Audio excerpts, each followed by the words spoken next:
I'm Sarah Oglethorpe, and I head up partnerships for the Happy Confident Company. I work really closely with schools and charities, providing them with support, tools and insights to really help children become the best versions of themselves.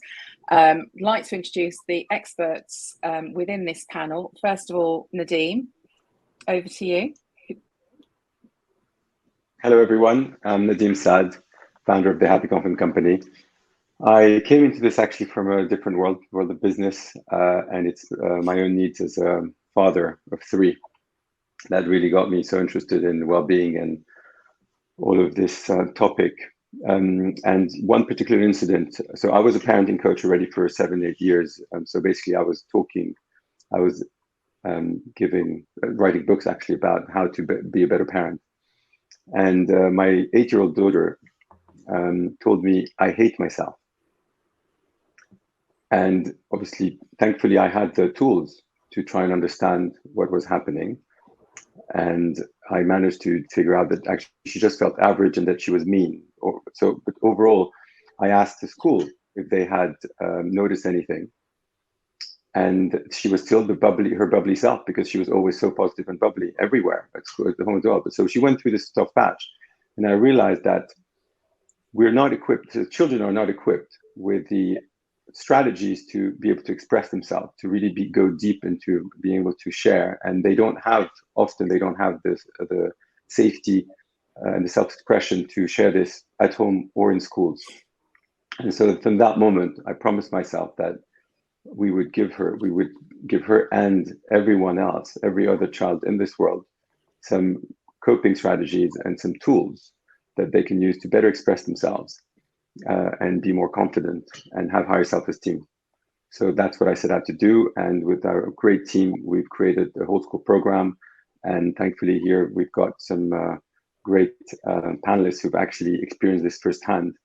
So we hope to be able to share with you a lot of great tips and resources on how to achieve better well-being and happier and more confident children. So, Kat, could you tell us a little bit about yourself? Hi, my name is Kat Shannon. I have been teaching for about 8 years, I believe. So I'm still a teacher in class 4 days a week, but I have various other hats that include assistant head, behaviour lead, one of the behaviour leads, and also mental health and wellbeing lead. So yeah, that's me. Thank you. And Lulu? I've been a teacher for many, many years, with my primary concern being the emotional well-being of the children in my care, because if that's not right, then nothing much else is. So that took me into the world of learning how to bring tools and resources into classrooms to get emotions out of the cupboard and into the classroom to help children be their best selves, as Sarah said. So my first question to the panel is, could you explain the importance of a wellbeing strategy, especially now post-COVID, and what the benefits that could bring? Do you mind if I go? No. Feel free. Even before COVID, the mental health support systems were not working or functioning properly. And since then, we have seen an onslaught of really complicated mental health situations with children who just aren't getting the support. And schools have had to step up to use their own resources to be able to provide those children with the help that they need. Sorry, I've just got something I can't see. So my real premise is that we need to get upstream, and we need to help these children by giving them those resources from the early years, so that they can help themselves to regulate and understand the way they're feeling, in order to prevent rather than cure mental health. I'll stop there. I'd completely agree with you, Lulu. I think prior to COVID, prior to the pandemic, we were obviously teaching mental health, and we had lots of things in place, but I think it was quite a reactive system. We were dealing with issues as they arose and helping children when we realised that they were having difficulty. I think if I think pre-pandemic days, particularly in our Key Stage 1 classes, we had 1 or 2 children in each class that might need behavioural support or mental health input, some sort of intervention. Looking at how that's changed since lockdown, since children were being at home and coming back into the classroom, particularly last year in our kind of year 1 cohort, we were seeing 10 or 12 children in each class who were really struggling, who were needing behavioural intervention, who were in absolute crisis and externalising the kind of distress that they were in. We had children whose behaviour kind of rocketed, flipping tables, knocking bookcases over, hitting, kicking and biting. And this isn't to adults, this isn't to other children. So we were kind of really in this panic mode and, putting all this support and intervention into place for these children, kind of really thinking, how can we get them back to a place where they're able to self-regulate, where they're able to communicate their distress and their feelings and articulate what's going on for them. And then we kind of paused for a moment and realized, well, hang on a minute, if we've got 10 children who are externalizers, they're the ones whose behavior we can witness within the classroom. That means that we've got 20 children who have had exactly the same distress, exactly the same kind of trauma. And it obviously varies from family to family, but these children have really had, a hard time of life. What are we doing for those other 20? They're internalizing it. We might not see that behavior at the moment. We might not see that they are struggling, that they haven't got those skills that we would normally teach in our early years, that kind of basis of being and communicating with others. But when will we see that? They might be able to mask, they might be able to internalize and hold on to that for a year, 5 years, they might get to year 6 and struggle, but actually more likely is that they're not going to have those skills for kind of teenage life and for adulthood. And we've got a whole generation who need those kind of building blocks put in place. And it's something that to me, I really passionately feel that we should have been doing it anyway. And that I certainly can hold my hands up and say I've missed a trick so far. But moving forward, I want to make sure that all children that come through our school have got those building blocks and got that kind of basis for building, future ready children. Out of interest, Kat, I mean, you said there's obviously quite a substantial increase post-COVID. Did you have any extra sort of staff resources? Because it sounds like actually you had quite a few challenges on your hands. Absolutely, and we did a lot of shifting around, and I'm sure everyone listening will appreciate that it's, we're on a stringent budget, but it's still very tight. We did do a bit of shifting around. We had to be able to kind of run our school efficiently. And with those children, we kind of took TAs out and had different intervention groups and things like that. But we haven't had an increase in budget. We haven't had a whole range of staff that can come in and do that. We're very, very fortunate that we've been able to access practitioners from the county and from the area, and we've got a phenomenal family support worker. We have a educational wellbeing practitioner, and we actually employed a learning and behaviour mentor who comes in specifically to work with children. So in answer to your question, kind of no, but we challenged to make sure that we could provide what these children were screaming out for.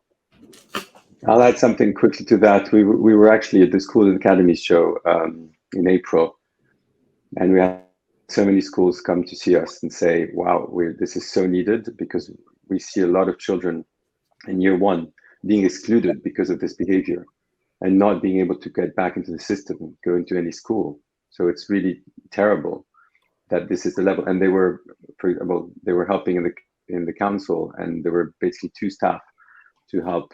I think it was 160 schools. So this is what's really important, is to put in place these strategies with minimal intervention, minimal staff training needed, etc. And we'll discuss a little more about this later. And also, just to add on to that we are, children and adults we are all experiencing not only the results of the pandemic, but now we have global warming on our heels, which provides a lot of anxiety for younger people. And we also have an economic crisis, which is going to profoundly affect the physical and mental well-being of the pupils in our schools. if we're not ahead of the game. So it's a no-brainer. We have to put these things in place for our children, to support them to navigate what is going to be a very complicated next chapter. Absolutely, Lulu. And that sort of moves great onto the next question, which is there's so many great resources out there for schools, but what does a strong wellbeing strategy really look like? Kat, this is really for you first of all. And what boxes does it really need to tick for you? As I say, I think before the pandemic, we had lots of things in place. You know, we run a buddy and a mentor program where we teach, you know, our older children, our Key Stage 2 children, some skills and some communication techniques to work with younger children on the playground. We have buddy systems where we match children up across year groups, across key stages, to support specific individuals. We have things like structured games, having adult-led games at playtimes. We do mindfulness colouring. We look at, you know, our jigsaw program and our PSHE has mindfulness included. So we were doing all of these things, ticking all these boxes. We had worry boxes. We had drop-in sessions with different members of staff. We had TA interventions on kind of positivity and looking at friendship groups. We did wellbeing afternoons. So we had a lot of things going on. So I ran every other week. I do an assembly that's based on the 5 ways of wellbeing. So it kind of goes out to the whole school. So there's a lot of things kind of going on. Where I recognised I needed to improve was the consistency, and it's about it being embedded under the curriculum. It's not enough to tick a box by doing a PSHE lesson each week. No, that doesn't fulfil the need that's out there. And it's fantastic that we can do guided meditation here, or we can do teach explicitly these problems to a group of children or within our PSHE scheme. But actually it's about it kind of being embedded, and it needs to be the foundation for everything else to be built on. And that's where I really recognise that we weren't doing that. We were kind of touching on something once and then expecting children to remember it, you know, and apply it themselves independently. Even with children that were having that one-to-one intervention, you know, someone coming in externally and working with the children on a Wednesday afternoon, they then don't see that child till next Wednesday afternoon. They're going, well, hang on a minute, have you implemented this skill? Have you done this? How are your break times? Were you able to, you know, chat to people, or did you tell your teacher how you were feeling? And of course, the answer is often no, because we're expecting children from the age of kind of 4 and 5 to be able to independently run with skills that aren't embedded, and they aren't explicitly taught. So we reflected on that, and we now kind of really try and embed across the curriculum in all places, and Happy Confidence really helped us with that. You know, having Feel It cards that, you know, in the Feel It scheme means that it doesn't matter who you're seeing, which adult you're talking to, whether it's on the playground, whether it's a specialist teacher, whatever that might be, whatever form that takes, everyone's using the same language. Everyone's building that emotional literacy to be able to recognise on those. Everyone's checking in at different points throughout the day, and knowing that they can communicate those feelings and learn how to communicate that more. Every staff knows what to expect from a child. So no staff adult is kind of going to a child and going, oh, you'll be fine in a minute, or you know, obviously there is a time and place for that, but the staff are kind of really using the language and encouraging children to reflect on how they're feeling. Okay, well, why did that happen? Can you explain to me what's going on there? And I think, you know, a really great moment for that recently this week has been a child was brought in at lunchtime because they'd pushed someone over. And he came in and sat down, was obviously in quite a lot of distress because he'd been in trouble, and he was kind of all red and teary, and really the other child was okay and had been dealt with. And once he'd calmed down, I said, okay, can you explain to me what was going on? He's like, well, I was really angry. So we kind of got our Feel It cards out, and we were looking at angry, and we were looking at the other emotions. And it took about 3 minutes of him calming down and discussing with me to realise he wasn't angry. Actually, it all started because he tripped over that child's foot. He was never angry. He was embarrassed. He was mortified. And actually, he didn't have the language to communicate that at first, but by using Feel It, and hopefully within kind of as he progresses through the school, he'll be able to recognize that. And then we could talk about, well, actually embarrassment is a really normal feeling, and it might make us react like this, but how else could we choose to react, or what else could we do to kind of self-soothe ourselves? And it's those kind of little anecdotal things that kind of really highlight how important it is to have this running below all our subjects. You know, we don't teach PE explicitly and then never ever talk about our bodies or being active at any other point. We have our daily runs, we have sports days, we have active clubs, we have lots and lots of things that support that. So we're doing it with physical health, but I'm not sure that other schools and us to start off with, we're doing it with mental health. And actually we should be reflecting and going, actually, that's amazing resilience. You really struggled with that piece of art at the beginning of the lesson, and look where you've got to now.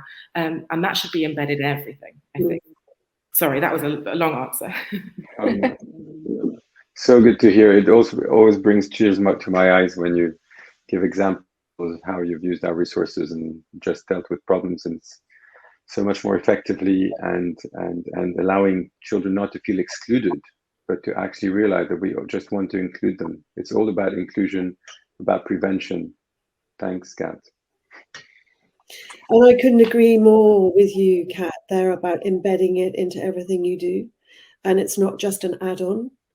And it has to be the narrative that runs throughout the school from the early years all the way to the end. But I do think it's really vitally important now that we try hard to bring the parents along with us as well under this whole school umbrella, giving them workshops, to give them tools and to help them, enable them, because they're struggling too. I meet a lot of parents who really are finding life very challenging, with children who are at a younger and younger age being challenged by mental health difficulties, and they need support. Indeed, and if I may add to this, briefly. I actually come from the world of parenting, of trying to help parents, because knowing how much they can struggle. And it has been quite difficult for parents to change, even if they really want to, because they've got, obviously, despite the fact that we so believe in neuroplasticity, the ability of our brain to change and improve. And that's what we teach kids from an early age. It is still difficult to change our ways. And what we found is, by involving schools and the children, what's amazing is how much it actually really influences the family. Yeah. And how much so just speaking a language. So I had children who would follow my workshop, because before, so creating all the program, it was initially actually given as workshops, as after school activities in schools. And we'd have parents who'd call me and say, oh, my child was really getting angry at them. And they called me and they said, oh, mommy, maybe you want to do a bit of PBS. And they're like, PBS, what is that? And PBS stands for pause, breathe, and smile. So what's amazing is when you give the tools to the children, you actually get them to also teach their parents, and the parents become a lot more willing to actually listen and to change their ways, because they realize that it's a systemic change that we want to implement. Yes, that's such a great example, Nadeem. And Kat, you've talked a little bit about individual years, but why do you think it's such an important thing to have a whole school approach to wellbeing, not just sort of, well, we'll concentrate on key stage 2, for example, or year 5 and 6, because they're transitioning into secondary, and forgetting about early years and key stage 1? Lots of reasons. I think by the time children get to year 5 and 6, they need to have an emotional vocabulary, emotional literacy, to be able to articulate how they're feeling, to be able to communicate that. As you say, particularly with their transition to secondary school, that's a huge change in their lives. So it's so important they have that, but you can't teach that within a year. That's something that has to be drip fed. That's something that has to be ingrained from really early on. And equally we are expecting huge things of our Key Stage 1 children. It's not a free-for-all. It's not just dancing and playing and sand, as everybody listening will know. We're expecting huge amounts of work, huge amounts of concentration. So if we're expecting these things, then we need to give them the tools to be able to do that. And that's about, teaching that self-soothing, that self-regulation. That's about teaching that communication, embedding this language really early on. And I had another point that's gone. I'm so sorry. And 90% of a child's brain is developed before they're aged 5. So to give them the best tools and resources to set them up for success, the earlier we start, the better. And have you seen... and I'd like to... Sorry, Nadine. Sorry, Sarah. A quick one on that, because that's a really important point of why we actually focus a lot on primary. Is because by age 11, 12, there's also pruning of synapses. So basically, as adolescents, you lose a lot of your brain's ability, because the brain gets rid of the things that are not useful. But so the problem is, if we have a belief system that's not ideal, you could actually get rid of the wrong things in a way. I mean, that's figurative, obviously. But so it's really important that kids, before they reach adolescence, before they reach this stage where they actually have a need to reject the system, to find themselves, it's really important to have that ability, that understanding of what's happening to them, what's happening to the brain. Why is the amygdala reacting so strongly? And that's what we teach them from year 4 with our video program. That actually, I'm making an announcement here. I think Sarah's not even aware of it yet. That is actually going to be free for schools. So we're going to have we have Emma Willis presenting this new video program for schools that explains how the brain works, explains strategies to calm down, how to convert negative feelings and negative thoughts. Well, we don't believe in negative feelings, uncomfortable and pleasant feelings into more pleasant feelings, negative or unhelpful thoughts into more helpful thoughts. So basically really giving all the strategies for children to teach them the 10 key life skills that we so believe in, and get them to be the best version of themselves. So it's going to be free. So we'll do get in touch if you're interested. Sorry, Sarah. Yeah, no, that is absolutely phenomenal. I've had a sneak peek of the first episode and was completely blown away. I've got 2 children, a 17 and a 15-year-old. So I remember back in the days when I sort of watched Nina and the Neurons, and the kids were absolutely fascinated with it. And this just took me back. There's a great mad professor as well that talks the way that he communicates, and I think that he'll relate really well to children. I think it's just phenomenal, and I'm really, really excited for schools to have that, and it's free. I mean, that is just amazing. Kat, with COVID, are there particular years that you are finding are really sort of struggling with SEL or just sort of generally?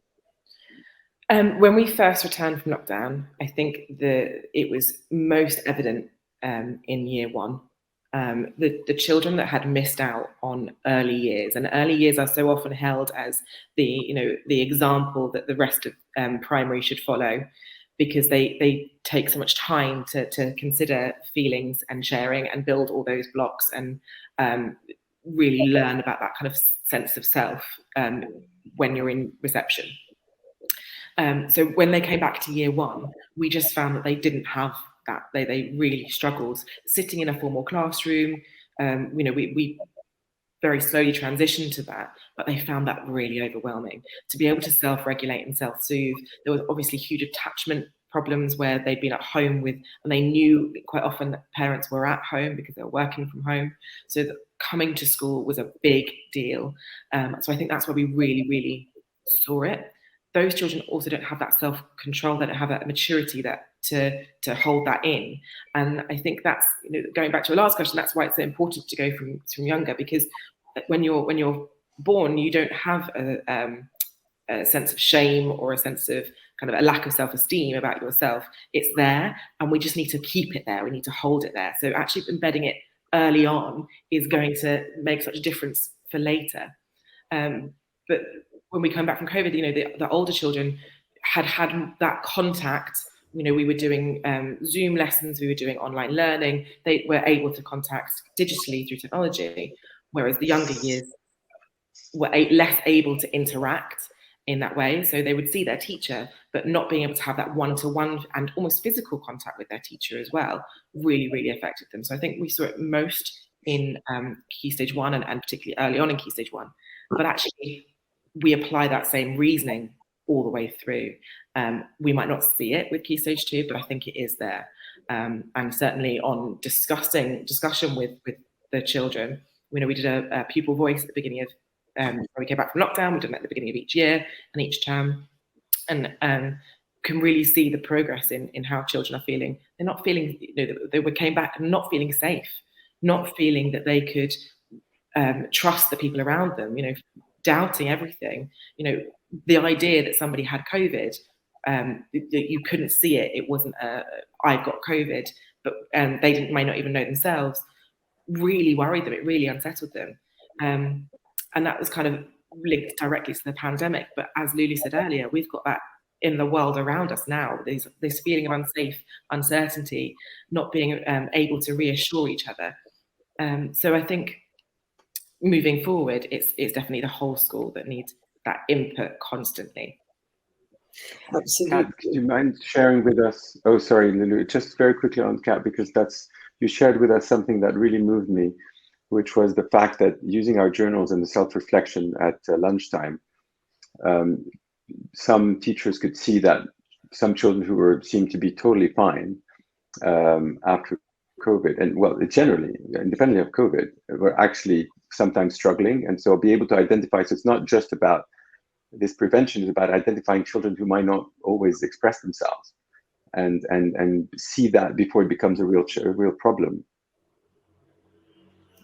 Yeah, absolutely. So we started the journals. We used the Life School Journal in Year 6 and the Daily Journal in Year 3, and we had a young gentleman in Year 3 who was on the face of it, like absolutely fine, was back in school, academically doing well, was getting on fine socially with his friends, but was possibly a little bit quieter than he had been before lockdown. And his teacher says that was the only kind of symptom that she was aware of.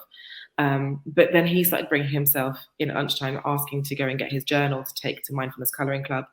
And we had a little chat. And when I was in the club, I said, "Oh, what are you doing?" He said, "Well, I'm just feeling really, really overwhelmed. And I don't know what box to tick about how I'm feeling." And he couldn't, couldn't acknowledge what feeling it was, but it knew that it wasn't right, knew that it wasn't settled, knew that he wasn't okay.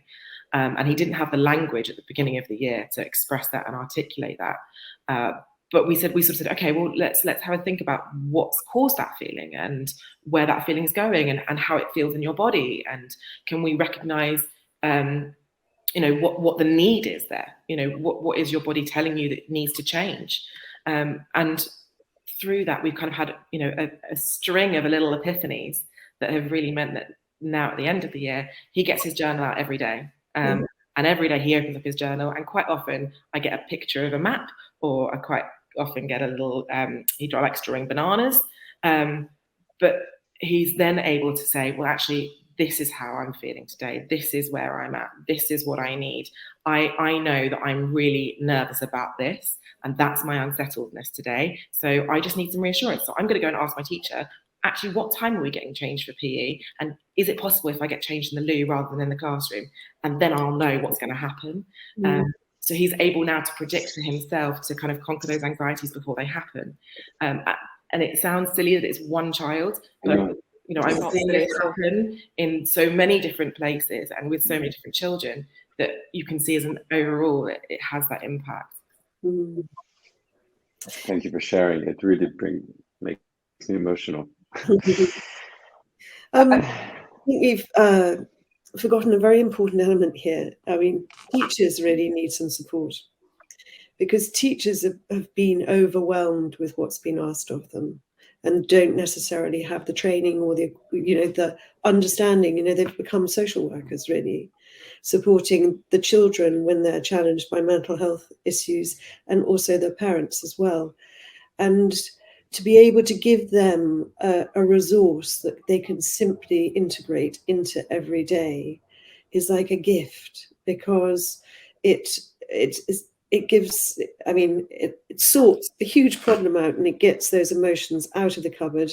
And it's about understanding that all our emotions are okay. There are no good ones, there are no bad ones. We're human, so we feel all sorts of feelings every day. And it's about how we manage them, what we do with them, how we enable ourselves to get through those tough times, so that we build emotional resilience from a young age. Because, as we all know, we do experience really hard times. It's about how you manage those. And if you can give a resource that enables teachers to do that in a classroom in a very simple way, then I believe so strongly that now is a perfect time for change. And I think if we don't, we're failing the children, and we can't afford to fail the next generation, because they have so many challenges ahead.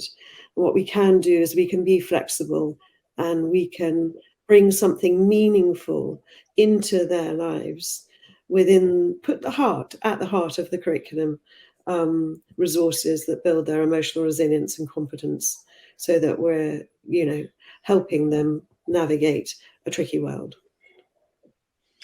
Lulu, that is so true. And I've spoken to a large number of schools, and I'm be the first one to admit, I remember having a conversation, I think, with Kat and the head Justine about, it's 5 minutes. And actually 5 minutes in a school is a lot, because every single minute is accounted for. So we were very conscious about that, obviously, when we were developing the programs, and making sure that the resources for teachers were easy to use. And actually, the great thing is the feedback from the teachers now is that they love the resources, because it's very little training that's needed. It's all there. The children really like it, and it makes their lives a lot easier. And I think that is something that we really wanted to achieve. And it sounds from the feedback that's coming back from schools that we've certainly achieved that, which is great. Sorry. Yes. No, I was going to say, I want to make sure that we don't just talk about our resources and actually share. For example, Kat mentioned some of the great initiatives. I want to make sure that we give a bit of airtime for me. The buddy system and the mentoring system is the simplest. Well, I know it's not that easy to implement, otherwise everyone would have done it, but it's got such big impact. It's because what we're creating with our programs, and with sharing best practices from other schools, basically with all the schools that work with us, is ensure that there are some really free things that are so easy to implement that can have such big impact. And we want to create self-learning, self-nourishing systems, self-healing systems. And anything that has to do with older children helping younger children, which is actually some of the things that we have in our video program, is testimonials from older kids, so that the younger kids understand that the older kids also went through challenging times and how they dealt with it. And so I would like, Kat, if you could also share more on your buddy system, because I think that every single school in the country should have something like this, because it's so helpful. It's so great for self-expression, so great to have children feel safe to talk about some of the issues they might not talk to an adult about. Yeah, absolutely. So it started off with just our year sixes, and we took kind of 10 children from each class, came up with a rota so that they had a day a week being a buddy. And we put an intervention teaching them how to communicate with the other children. So we kind of give them a script. They had lanyards with a little script on. So they were on the playground. You see a child on their own, go up to them. You might ask them how they're doing, get them talking, see if they're okay, see if they want to talk to you, or if they want to play with somebody else, and you can kind of help them and support them to have that conversation and broach into other friendship groups or other games. And it really evolved from there. So that was kind of the very initial part of it. And then it evolved to using check-in systems. It then evolved to getting them to mediate in playground kind of arguments. If there was a problem with a football, actually one of our children now will go and get a mentor and ask them to referee. If there is an argument within a friendship group, they'll go over to a mentor and say, well, she says this and she says this, and we don't know who's right, or how do we sort this out, or how do we move on from this?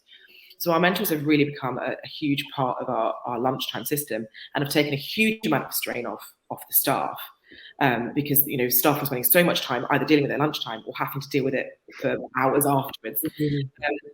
So they've received more and more training as the years gone past, and they've been really active in that. They've come to us and said, a lot of the children have got this problem, and I'm not quite sure how to deal with it. And quite often it's a simple thing that they just need a little tip on how to kind of to work around that. We've now given them a space within the playgrounds. They've kind of got one of our outdoor rooms where they've got Lego, they've got toys, they've got paper and pens, they've got all sorts of access to different resources, kinetic sand, and they can bring children in. So if children are struggling on the playground, they can bring them in.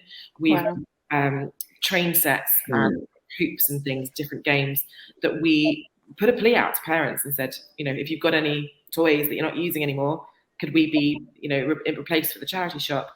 So the parents brought these things in, and the mentors now use those to kind of support children that are struggling on the playground. And quite often, as we all know from teaching, there's children who do struggle on the playground often have other needs as well. So teaching our year sixes how to respond to those needs and how to take that into consideration was a really important part of it. Wonderful. And I think that they are the biggest free resource, right? Actually, you don't need an extra adult when you've got children that are capable of communicating in that way. And that allowed us then so we took a member of staff off of playground duty, keeping the ratios okay, and that member of staff now does drop-in sessions so that our children can put a little card in, and if it's not something that they want to talk to a peer about, if something they want to talk to an adult about, then they can put a little worry note in to the drop-in session box, and they are given a time slot to go and see that adult throughout lunchtime so that they can have that one-to-one private space to talk to an adult as well. And that's been really, really effective. So having the mentors and then our drop-in sessions has kind of worked hand in hand to support lunchtimes and kind of really give those places. And we also then kind of really responded to our pupil voices when we were asking children what they wanted and needed about having that unstructured time. Children were isolated at home. They were on their own or with their siblings. There was such a draw to technology to be able to communicate and engage and entertain that they've forgotten how to play games. They've forgotten how to interact with their peers. So having adults doing structured games and interacting with children was a really quick fix to that. And it only took, September, October, and then we were back into children going off and playing by themselves. But having that kind of model of how to play and how to engage with other children was really important. And I think, as I say, the children are our most kind of prominent resource that we underutilize. But the other part of it is having an advocate. And I think that's kind of key going into any journey to do with mental health in schools. You've got to have someone to drip feed these things in. And I certainly felt this year that I had, I knew I was really passionate about improving our mental health and wellbeing provision. But I had some team members that I knew throughout the school and dotted around were already passionate and were already advocates for mental health. And by using them and putting things in place and drip feeding it in, it then becomes an organic growth of provision and support. So using we didn't start with everybody journaling. We didn't give every child in the school a journal. We started in specific year groups, so we knew that the teachers would really respect and value that. And through that, we've now got other teachers begging if they can do it with their year group. We've got, we started putting the posters up in our classroom, and then we put them up in the hall, and then we sort of, this is the feeling chart and the check-in chart, and it's spread kind of quite organically. So now we've got check-in stations in our cabin, on the playground, in the hall, in the lunchroom, where children who might be in crisis point at that moment don't need to communicate verbally, but can kind of signal to adults, which zone they're in, how they're feeling. I've got a child in my class who's got situational mutism. So he doesn't communicate verbally with anybody. He's got the understanding of the language, but he doesn't communicate verbally. But having him up around the whole school means that it doesn't matter where he is, he can show people how he's feeling, and he can interact with staff on another level, and kind of really communicate that and recognize himself, that kind of inner emotion and what he needs. That's amazing. No, sorry, I was to say it's amazing. And actually, the skills that year 6 that you are giving them as mentor is just phenomenal, that they can use, obviously transitioning to secondary and throughout adult life. So it's amazing what you're doing. And we stopped with the year 6s. The 6s kind of handed over their lanyards. They trained our year 5s. As Amazing. the year 5s will go in and be mentors, but it's the year 6s that have done that training, because they're that's just the people on the phenomenal. ground. So empowering. Yeah. So good for their self-esteem, which is so just what they really need at that stage. And then what I love about it too is it's creating a more compassionate and kinder school, because people are developing empathy and understanding of what it's actually like to be that child who's in the playground with nobody to talk to. Definitely. And what a gift that is, because you're in a way sort of giving them the strategies that they will carry with them through life. Yeah, that's totally it. And at the beginning of the year, asking for volunteers, I had one of my boys who would never give up a lunchtime. He would never sacrifice half an hour of playing football for anything. But actually, he was one of our leading stars, because he's got younger siblings. So he does that interaction on a daily basis, and he'd seen how they'd reacted to lockdown, and he wanted to be able to help them in school, because he knew that they were in lower year groups, and wanted to be able to be someone that they could go to. So he actually was a real kind of superstar at leading it, because kids do have that hidden inner depth and that inner compassion. It's just giving the opportunities to bring it out. Absolutely. So Lulu and Nadeem, Kat's given us quite a lot of great or shared lots of best practice. Have you got any practical tips that you can give sort of teachers for either themselves or for the children? Nadeem, do you want to start? Do you want to go? No, I'll let you go. I need to think about that one. I'm thinking more along the lines of some really pretty basics like self-care. Because sleep, food, water, all the basics that we need to make life okay, it sometimes get forgotten. And I think that we actually need to teach them, to bring them into, to talk about them. And alongside with that, I'm a real promoter of nourishing the spirit with nature and gardening and walking in nature and being in nature, and getting children to experience new experiences, because that builds confidence. And many of these children don't necessarily have those outlets from home. So to give them opportunities to experience new things builds confidence. And so it's not really tools specifically, although mindfulness and breathing techniques, I'm 100%, because our breath is everything really. And when we can connect to our breath, we can stabilize ourselves and ground ourselves and be okay to move through whatever it is. But I'm a promoter of sort of cooking and sewing and nature and, basic soft skills that are just very necessary. And we need to go back to basics, I think. Nadeem, any thoughts from yourself? Yes, we should start, I think, answering questions. We've got a question here in the, I'll share a quick tip on what we call the vagus nerve reset, which can be helpful for adults and kids. So I don't know if you're aware, but the vagus nerve is really where a lot of anxiety sits. And it's a nerve that connects our tummy basically to our brain. And one way to really feel better for kids or adults is to actually reset this. So it's very simple, and it takes 20 seconds max, and therefore it's worth doing it. I'll just show it quickly. I don't know if I wasn't prepared for that, but the idea is basically to put your hands up. So I'll show it from a. So you just look at your fingers, and you breathe in. and you turn around, so in this case, and you continue watching your hands, your fingers up, and then you come back to center, breathe out, and then you go back the other side, continuing to watch your fingers and hands, and then in just 20 seconds of this, you'll feel immediately some endorphins going up to your brain, and actually a reset, and feel a lot calmer.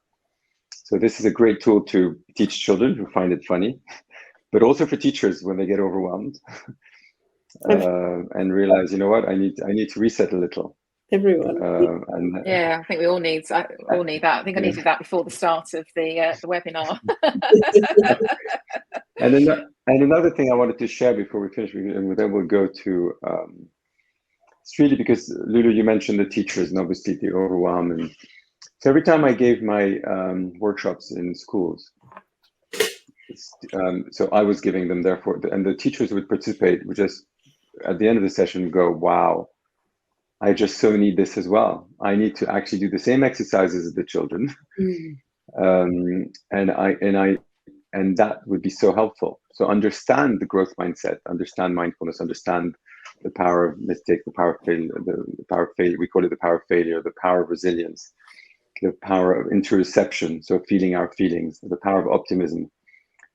So all of these life skills that we teach children are actually equally useful for adults. They come actually from decades of research on personal development and on self-care. And although we've made them now available to kids, it's the same resources and tools that we can use as adults. Therefore, what we hope is create this whole school approach where everyone's benefiting, and behavior of children improves. So therefore, it makes teachers' lives easier. And then it's as I was saying, it's the positive cycle, self-fulfilling prophecy that we put in place. And then that's what we really hope. And so one of the things we're going to make available for free, so apart from the video program that's coming out in September, is also a Feel It taster. So we will, and Feel It that we've been talking about, that's that's the emotional literacy program to better understand feelings, to better express feelings and better regulate them. There's a whole pack that we're giving away for free that could be enough actually for a school to really change a school. But obviously there's 84 feelings in total, and we're only sharing part of them, but it's already has all of the tools that you need to start the well-being strategy. Just before we answer any questions, Nadim, I just want to touch on Offstead, because I think it's something that certainly a lot of schools have spoken to me about. They feel that it's quite imminent, an Offstead visit. And I was just wondering, Kat, just your thoughts around the new personal development criteria and what effect it's having on the school, because it feels like that, quite a lot Offstead add a few extra bits and pieces for you to to address.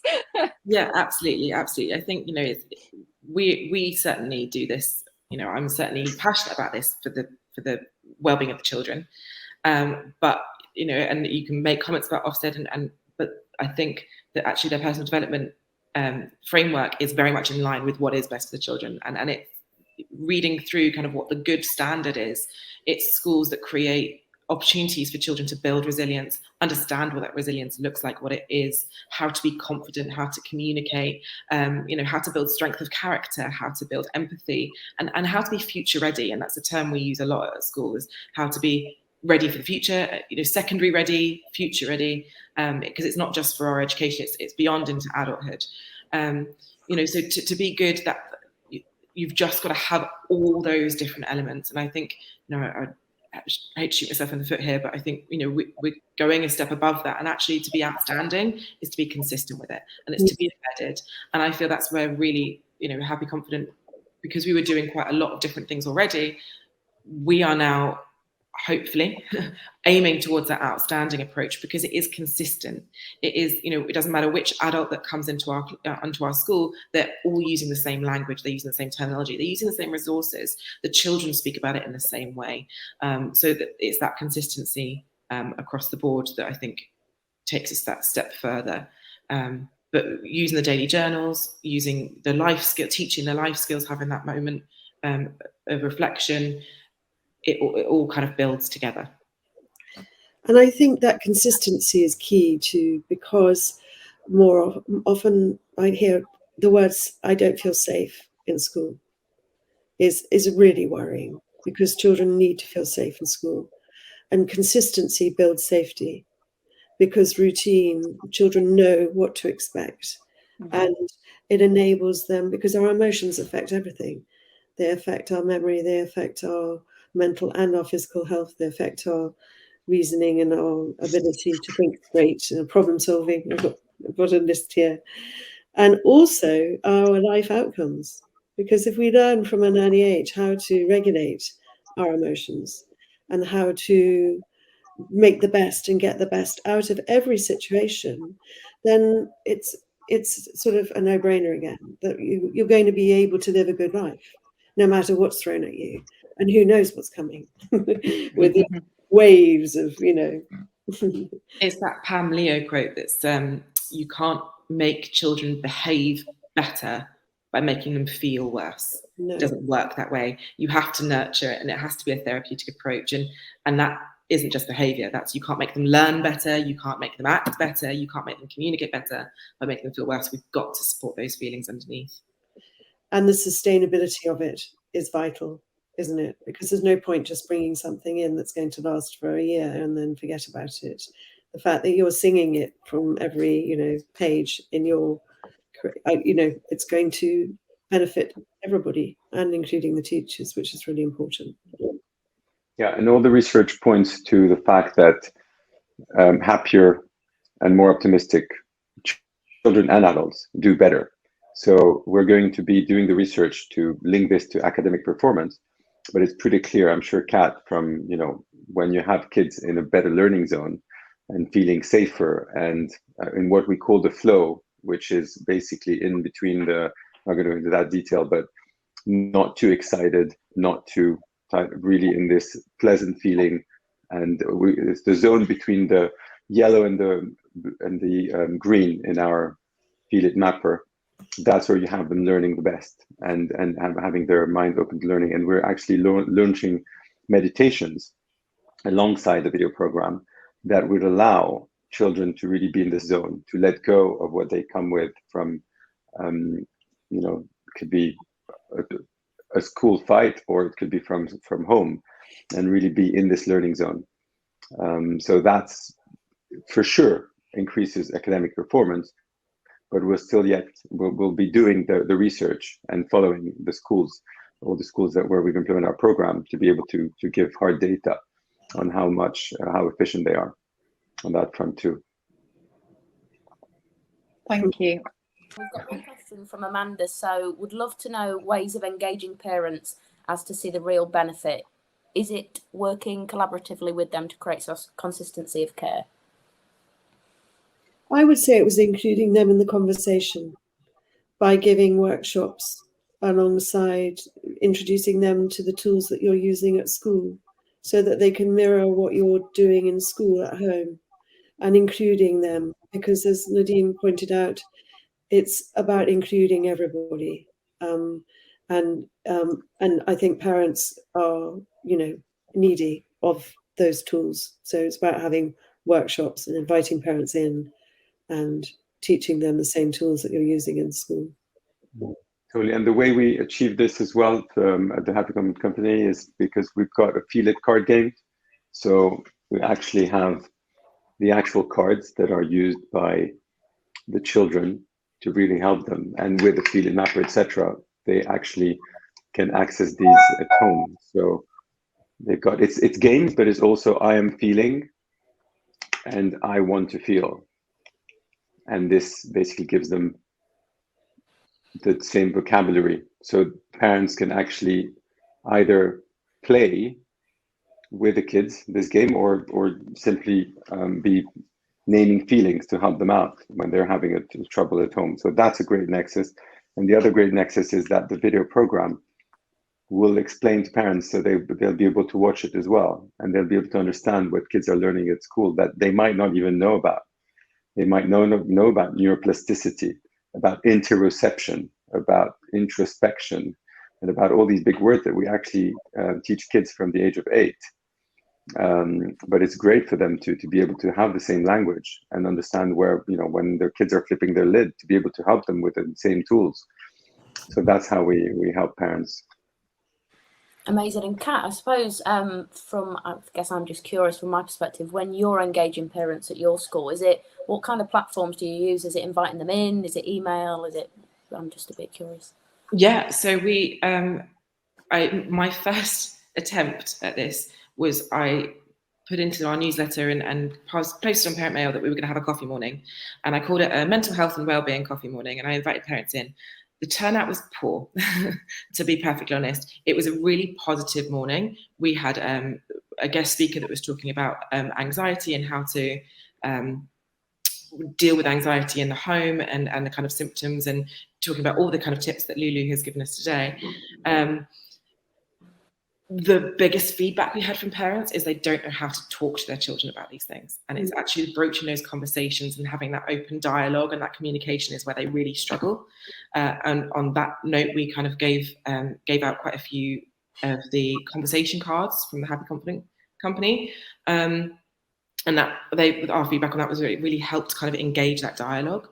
I think there is still, as much as we would like there not to be, a stigma around mental health, particularly with adults and kind of our parent cohort. So our next coffee morning is not called a mental health and wellbeing. It's called a happy confident discussion, and we've already got a much more interactive, much more interaction with that. We also send out like Google Forms as parent voice, to get feedback on what we're doing, and I'm currently developing a kind of wellbeing page for our website that we can then post different things on.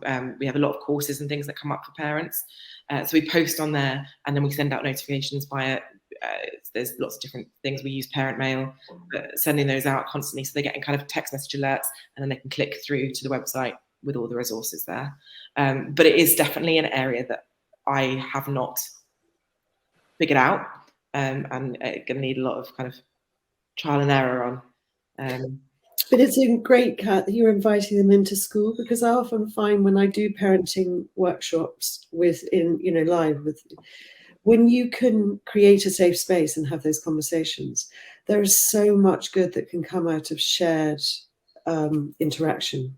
Yeah. So when somebody feels brave enough to say, "Oh, my child has a tantrum because of," and then other people feel brave enough to say, "Well, when that happens, and it's just creating, I really strongly believe that schools could become greater safe hubs within neighborhoods. Absolutely. Used at weekends even, the resources, not the classrooms, but the resources where children could go to feel safe, and parents as well, where they could, anyway, that's a different subject, but it's one that I feel you're passionate about. Yeah, we could do a follow-up webinar on that, Lulu, don't worry. The other thing that we try and do is we have what we call parent partners. So once every term, parents are invited to come and join a lesson with their children. So they come and join a maths lesson or a geography lesson or a history or an art or whatever it is, and the teacher teaches them, and they sit next to their child and they interact with their child. So that's been in place for years and years and years, and it's really to highlight kind of the standard of academic work that we're looking at and show kind of the classroom routines. But we had a year 3 parent partners this morning, and the teachers were using the Feel It words and the Feel It cards, and using kind of the techniques that we do to kind of then, so 5 things you can see, 4 things you can hear, 3 things you can feel, 2 things you can touch, smell, and 1 thing you can taste. So those kind of grounding techniques, those breathing techniques are there, and we're highlighting to parents that we're using them and that they're embedded, and hopefully that will kind of inspire them to do the same. That's brilliant, Kat. Another great tip as well to share with other schools. Amazing. Brilliant. Well, it's been a fabulous session, guys. Thank you ever so much for joining. For anybody that's still on, we'll be sending a follow-up email with all of the links to anything that's been mentioned in the webinar and a link to the on-demand version as well. Feel free to forward that round to anyone else in your team or other staff members that you think would find the content relevant. And yeah, amazing. And we'll definitely be doing some follow-up webinars after this as well, with that, be confident. So. Thank you. Thank you. Chanel. Thank you very much. Thanks ever so much, guys. Thank you so much.